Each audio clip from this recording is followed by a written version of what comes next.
अस्सलाम वालेकुम व्यूवर्स आज का जो टॉपिक है वो रोटेशनल काइनेटिक एनर्जी।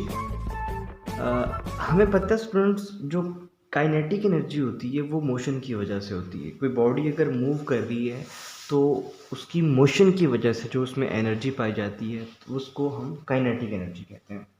अब मोशन जो है वो दो तरह से हो सकती है, या तो बॉडी स्ट्रेट लाइन में मूव कर सकती है या फिर बॉडी सर्कुलर पाथ में मूव कर सकती है। अगर बॉडी लीनियर पाथ अडॉप्ट कर रही है, ट्रांसलेटरी मोशन है, तो बॉडी की जो काइनेटिक एनर्जी होगी वो लीनियर काइनेटिक एनर्जी होगी। इसी तरह अगर बॉडी जो है वो सर्कुलर पाथ में मूव कर रही है या किसी एक्सिस ऑफ रोटेशन के गिर्द रिवॉल्व कर रही है या स्पिन कर रही है या ऑर्बिट कर रही है, उस वक्त जो बॉडी की काइनेटिक एनर्जी होगी वो रोटेशनल काइनेटिक एनर्जी होगी। तो आज का जो हमारा टॉपिक है वो रोटेशनल काइनेटिक एनर्जी है।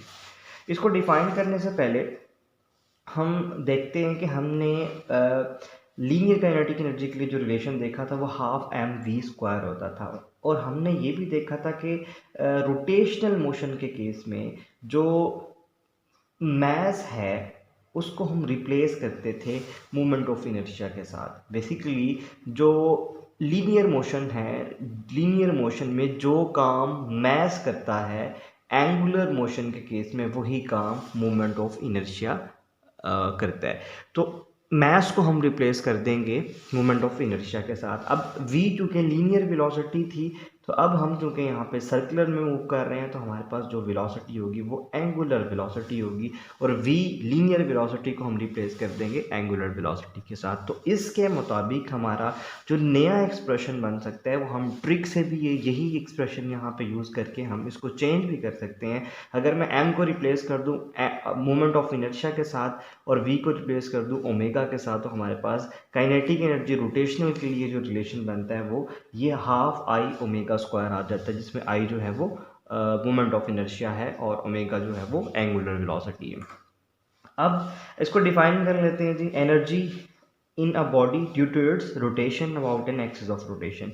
जब कोई बॉडी किसी फिक्स्ड एक्सिस ऑफ रोटेशन के गिर्द जो है वो मूव कर रही होगी, जब वो घूम रही होगी या फिर वो मूव कर रही होगी, तो उस वक्त जो उस बॉडी के पास जो एनर्जी होती है उसको हम रोटेशनल काइनेटिक एनर्जी कहते हैं।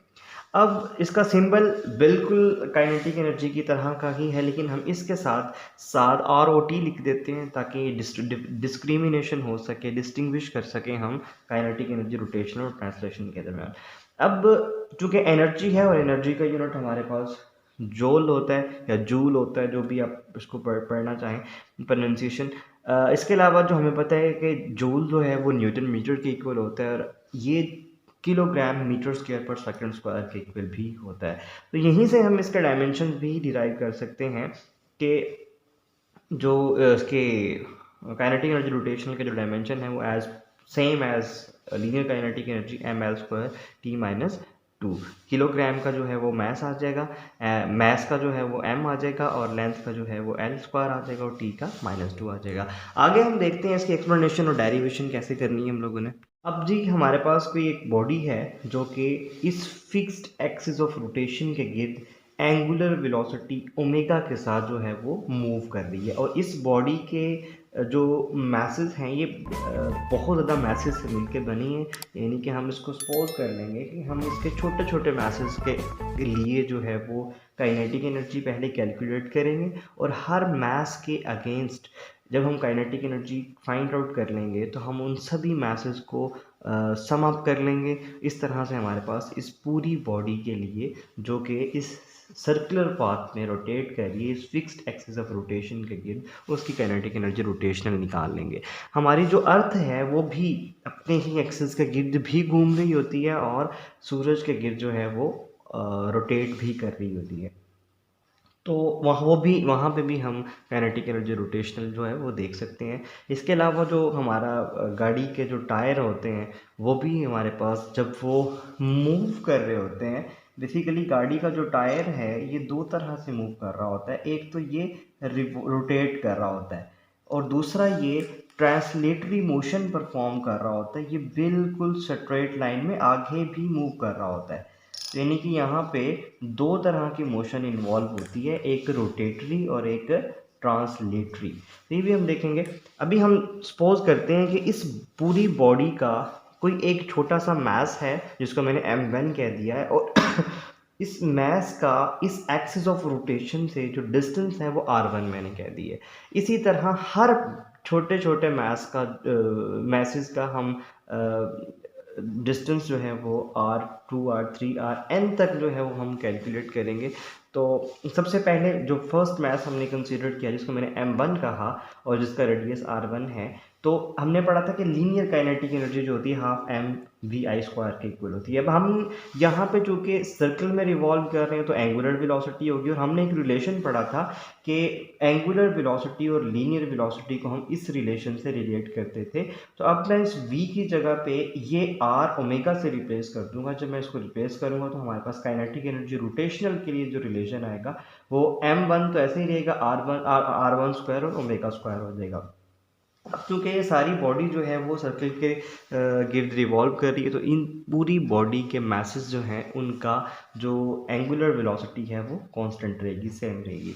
इसी तरह मैंने दूसरे मैथ्स के लिए भी कैलकुलेट कर लिया। m2 आ गया यहाँ पे, r2 ओमेगा स्क्वायर आ गया। इसी तरह मैं 1 से लेके n तक, nth मैसेज तक जो है वो मैं इसको कैलकुलेट करूँगा। ये nth मैसेज के लिए मैंने यहाँ पे n रिप्लेस कर दिया।